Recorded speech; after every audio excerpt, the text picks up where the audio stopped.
Let's build. Next time, don't have me to open my mouth until you have this thing open in its mouth. My name is Yves Darbouze, and this is the Pan-African Product. The Pan-African Product is YouTube content, more ways of delivering the ideas that are generated in this book.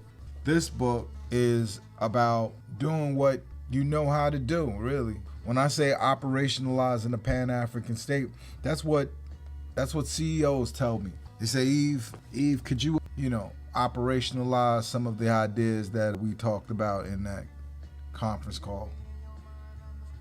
Can you start to put some rigor behind these ideas that we expressed over lunch? And I start to put pen to paper.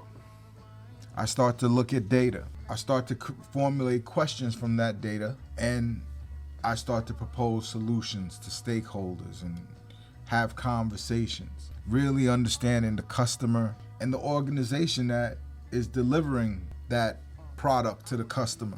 So what I try to do is apply that same form of systems thinking, that same agile framework that I use to make decisions for Fortune 500 companies.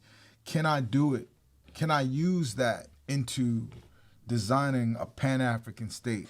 Let's have a conversation about that. Let's talk about what would you build if we had a revolution and we got 54 African leaders to agree to put pen to paper, to sign a declaration of unity and announce our Pan-African state. How would that work? So the first thing is, a government is an organization, and an organization typically has a hierarchy. The mistakes that happen is at the top of the organization, they put someone who we can call the CEO, the king, the despot. Eventually, we are talking about an organization that is top down or hierarchical. You would have the president, then you'd have a House of Reps, a Senate, a judiciary, a chief legal officer, a chief operating officer, a chief finance officer. This is typically what a government looks like. But if I design the Pan-African state to function in this way, that would mean that I didn't listen to the people I was talking to. That would mean that just made it like any other corporate example. That's not what we're trying to do here.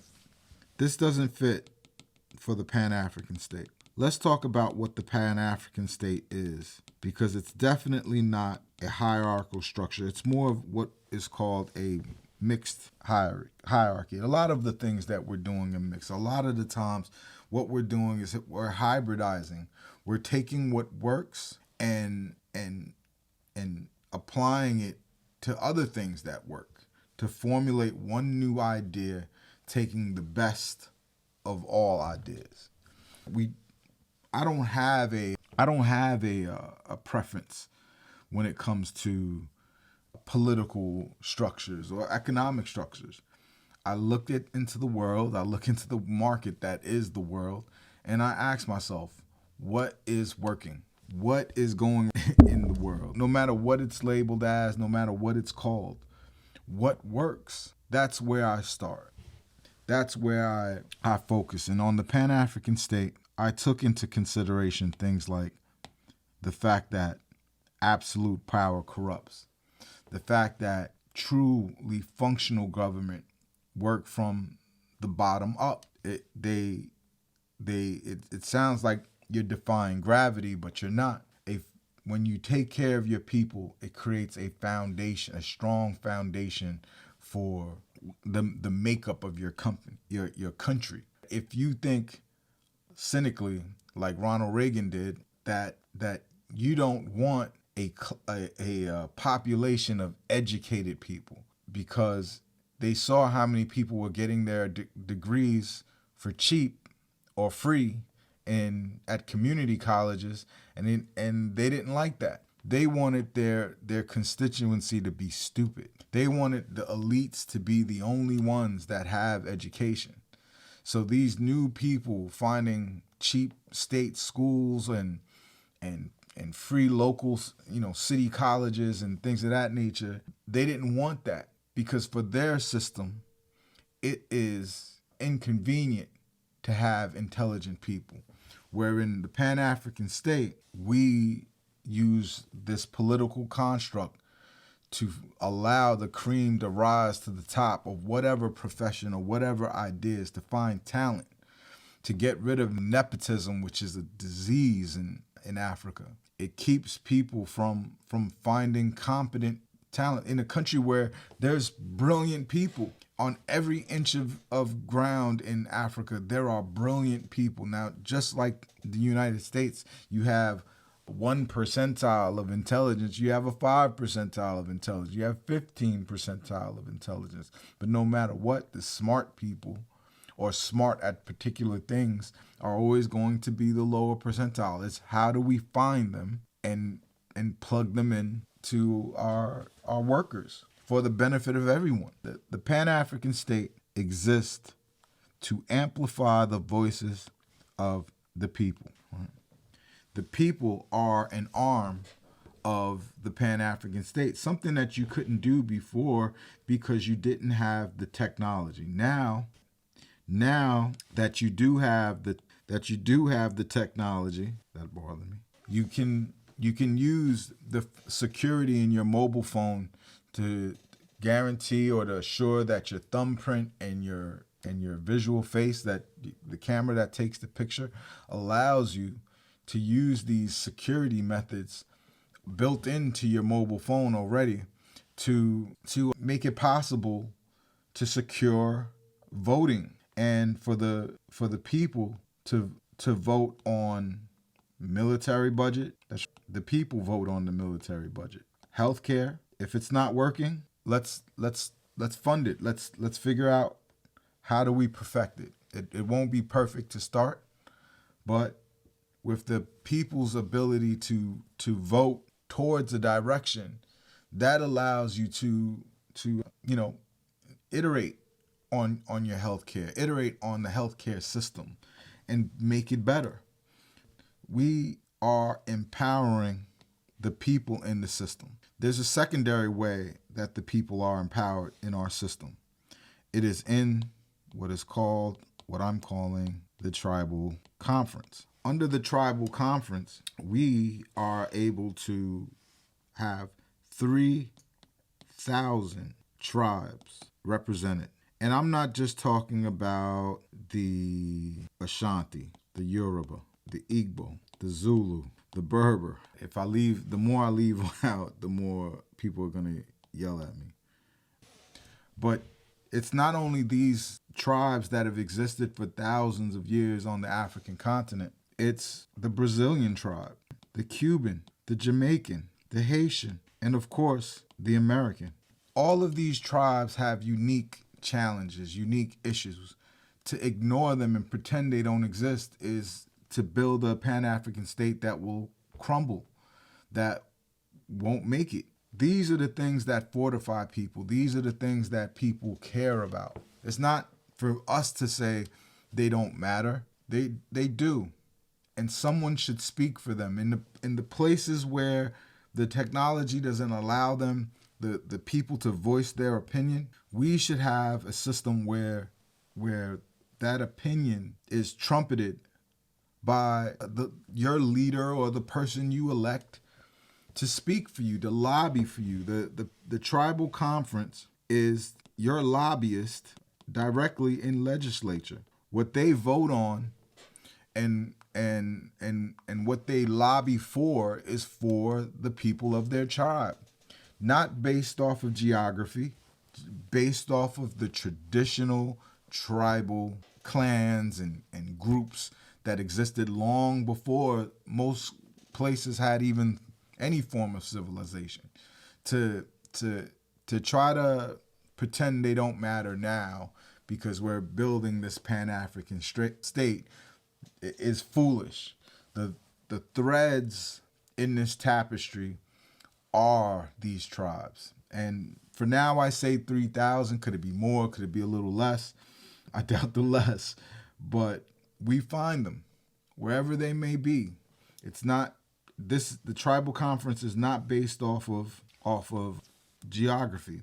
It's based off of who is in your tribe, which is more about your genetics, more about your people groups, your language, your culture. The last part of this, after we've gotten through the people, the tribal conference, the third pole of the Pan-African state government is the executive house. Now, on its face, it looks like a grouping of senators. It looks like what the United States calls the Senate. However, it's very different, because in order to have this Pan-African state, some truths have to be understood. The 54 leaders of the current African member nations, or potential member nations of the Pan-African states, the 54, 55 nations of Africa. The executive house is represented by the 54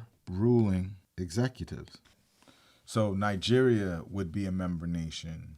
Mauritania would be a member nation. Kenya would be a member nation, and so on and so forth. The 54, 55 member nations all have a seat. There's a proxy that sits in for you. If you should have two of them. And certain matters where a signature is needed, the actual executives would have to do it. So yes, Ruto. Why am I drawing a blank on all these guys? CC, or however you... Oh, no, that's not how to spell it. I think that's how to spell it. It might be how. But Ruto, Traore, Chiani, Goita. I'm naming my favorite ones first. But Tinubu, too. Not a favorite of mine, but if he is the president when we formulate this, these would be the members of the executive house. And this would be based off of geography. Why break apart what already exists? It's already hard enough to make a continent a country. Well, Australia did it pretty okay, but to make a continent a country is hard, especially when there is 100 years of history, if not more. But in order to get that unity, to make African leaders not feel like they're going to lose their power, or some entity that doesn't understand their people will come in and change it, there will be something called member nation. It's an important thing. It's kind of like state in the United States, but even deeper, because the member nations have their own constitutions. They have their own rules. Those things, to take them away from them and their people, that's friction. And as I say in almost all of these, friction is something you want to eliminate in your software, in your products, whether tangible or software. You don't want friction. You don't want impediments. You don't want things that slow down adoption. So we created this executive house so that the power is maintained. If anything, the power that the 54 leaders of African nations, the power that they hold is tripled. You now get to rule your country without worry about foreign nations attacking you. With a military that's much stronger. You now matter economically on the world stage. The African leaders can land in countries and it just doesn't matter. But imagine when you have one economy, one military, larger than most of the militaries on the earth. And now you're starting to be a part of the conversation. The member nation makes it simple. The member nation makes it simple to become one. The country part is for the globe. The Pan-African state as a country is the expression of the power that our unity gives us. So here you have this executive house who then chooses the executive. The executive reports to the executive house. The power isn't centralized here. Usually there's a president at the top, a president that represents the whole entire state. But with are examples of so many examples of absolute power corrupting. Making it where your government is centralized makes you weak. It makes it where you create your despots, you create your tyrants, because the drug of power, it corrupts everyone. If I was ever to have it, I wouldn't want you to trust me with it. That's why you create a system where it's dispersed and the executive is not brought in on feelings. The executive is given KPIs in their mandate. After the executive is, so the way bringing an executive to power would be the executive house. How did this happen? The executive house sends for candidates. The people choose the winner. Each candidate presents something that would look something like a business plan. When they present that business plan, the people vote and choose the winner. That winner is given a mandate. That mandate has KPIs. What are KPIs? KPIs are key performance indicators. That way it's not feelings and emotions that generate the ideas or how well you think a leader is doing. A leader makes promises. I promise that we will build 5,000 schools, that we will erect 20 amazing cities that will be completed in 10 years, and solar farms and launching our own communications in satellites and the like. That's what's inside of their mandate. Those are the KPIs they have to meet, and the people decide if they're meeting it. Mobile technology allows for a lot of security that didn't exist even a few short 2 years ago. A thumbprint, facial recognition, you stamp that, you save it to the blockchain. An amazing amount of security exists to make it where there's less corruption. Paper ballots get burned. Paper ballots get thrown away. Paper ballots get forged. But you can't do that in the blockchain. You can't do that with some of the technologies that I'm proposing, which are standard, not fairy tale stuff, open source, available technologies that you can either build your own or completely adopt someone else's. There's so many ways to do it and so much security that exists that it's really just people not wanting everybody to vote. When everyone votes, it usually doesn't go in the way of oligarchs and people who seize power from voters. We know that democracy is not perfect, but we want to have a system which allows us to always be perfecting democracy. So while in the executive house, we may have leaders that weren't elected. We may have leaders that might have been, seized power in a way that is not familiar for a lot of us in the diaspora.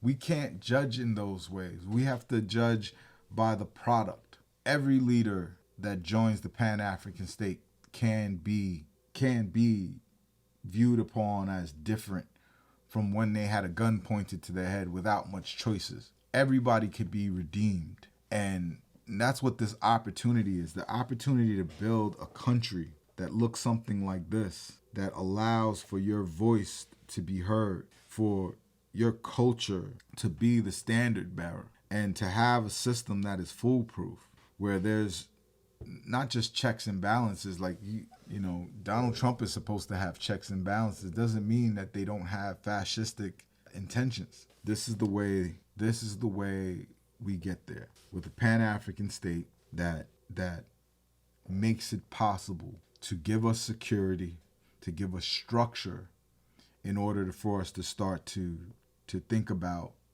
those other ideas: military, judiciary. We'll get to those, but I wanted to give this early version of it. I'm gonna keep doing these Pan-African state videos over and over again, so that people can decide where they plug in. I want them to understand and start to visualize the idea as being feasible. That's the most important thing. It's not brainwashing, looking at the mechanics of it, applying your own rigor to it. That could be search engine work, that could be actual academic work. The information is out there, it's available. If you want it, you can go get it. I want to have a conversation with everyone about this. So like, subscribe, but really comment. And when I start doing lives, please come in and ask questions. And now I want to just put this out. I want to put out 10 to 20 videos that just explains what are the features of the Pan-African state. And then from there, I want to start having the conversations, because I'd like to have conversations where every nation in Africa is represented. So send this to your friend from a smaller African nation. Send this to your friends from a large African nation.